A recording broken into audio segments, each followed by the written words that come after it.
this video I'm going to show you how to do some weathering effects with sponges.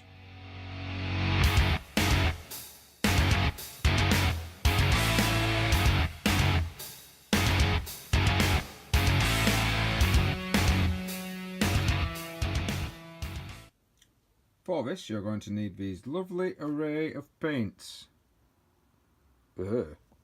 These lovely array of paints. Clean.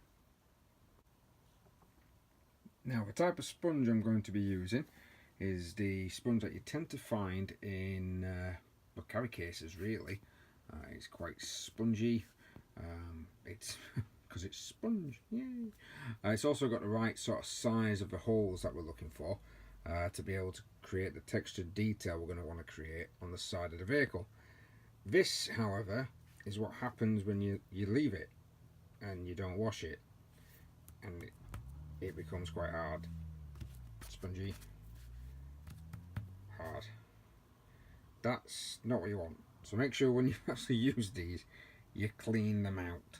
Also, you can also use these. Now these are actually from sort of like various different little hobby places or kids sort of accessories with paintbrushes, which can be really good and cheap if you need to keep reusing them, especially if you need to just keep jabbing something into a particular area, mainly for terrain. That one though is actually not too bad. As you can see, I've used it and washed it a couple of times. That one's actually quite alright on figures. This one, not used it yet, but it's mainly going to be used to try and roughen up some terrain pieces. So I've got some of the clean sponge. I'm going to be putting basically dabbing this into the paint. You've probably seen many times. Get rid of it when you actually get some on. Come on, you silly paintboard. And then getting rid of the majority of the excess. And then dabbing this onto the edges. Yeah, it's over there. Dabbing this onto the edges of a tank. I'll show you the image of it now when we come back.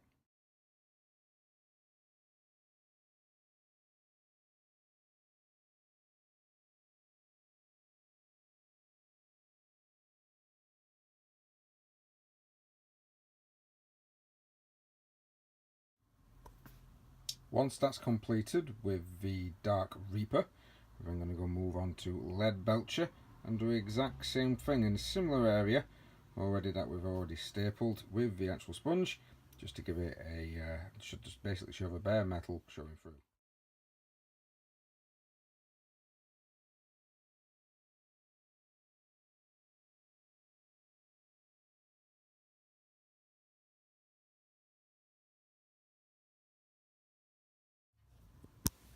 Should now have a model with sort of little bits of chipping coming across the sides. Always make sure to do this after transfers have been added onto the actual model itself. Next I'm going to be using some typhus corrosion. I'm going to put these into the rivets. Do it sparingly, don't go crazy, because I don't really want to sort of like, you know, make it absolutely crazy, but just doing it sparingly, sort of having as if you've got a little bit of mud running down, maybe even watered down the typhus corrosion a little bit. I'm leaving the missiles completely alone because of course these are missiles, they're not really going to be reused. I think they're kind of a use once type of situation. Be back in a bit.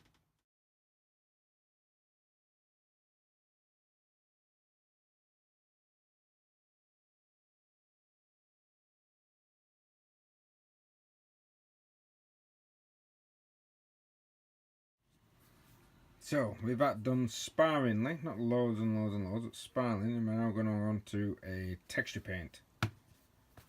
Citadel Sterling Mud. We're going to apply this to the tracks.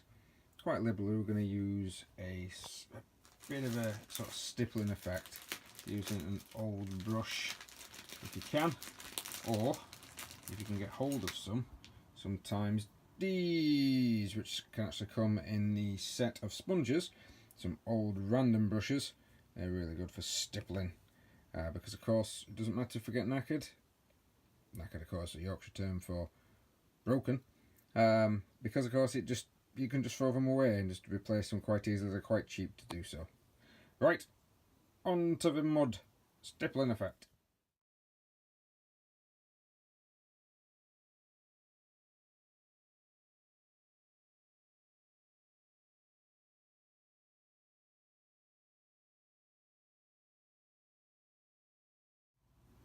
Okay, once you've done that with your amazing stippling cheapo brush, which, yay, not ruined any of my normal brushes, we basically then need to apply Tyrant Skull as a dry brush, but don't apply that just yet.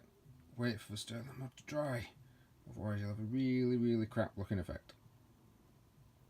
So go and make yourself a cup of tea and come back in about half an hour.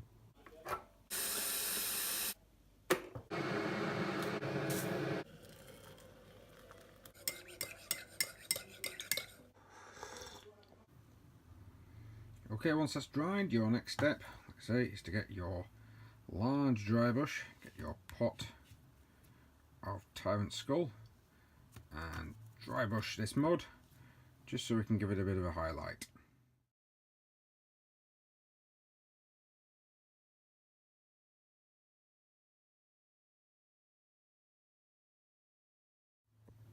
And that's it. That's pretty much all I need to do now is varnish my tank and it's finished. Ooh, Manticore Def, Manticore Def. Grange will love it.